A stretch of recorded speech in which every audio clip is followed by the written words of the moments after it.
बहुत समय पहले एक छोटे से गांव में रामू नाम का गरीब किसान रहता था। उसके पास जमीन तो थी, पर पैदावार बहुत कम होती थी। उसके घर में अक्सर खाने को अनाज भी नहीं बचता था। एक दिन वो जंगल से लकड़ियां काटकर लौट रहा था कि उसे रास्ते में एक बूढ़ा साधु मिले। साधु ने रामू से पानी मांगा। रामू ने तुरंत अपने घड़े का आखिरी पानी साधु को पिला दिया। साधु बहुत प्रसन्न हुए और बोले, बेटा, तुम्हारा दिल बहुत नेक है। मैं तुम्हें एक जादुई चक्की देता हूँ। ये चक्की जो भी तुमसे कहोगे वही पीस कर देगी। रामू ने आश्चर्य से पूछा, महाराज, ये कैसे? साधु मुस्कुराए, तुम्हें बस कहना होगा, चक्की चलो, अनाज निकालो, और जब रोकना हो तो कहना, चक्की बस करो। रामू खुशी खुशी चक्की लेकर घर आया।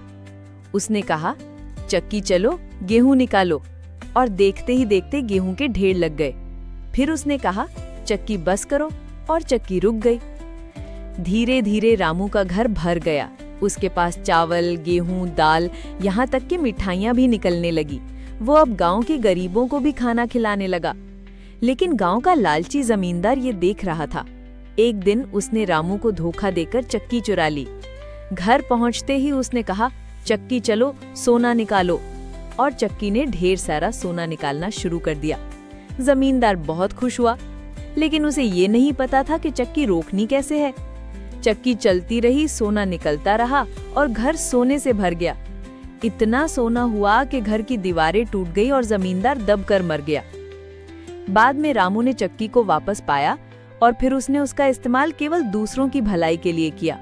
पूरे गांव में अब कोई भूखा नहीं सोता था।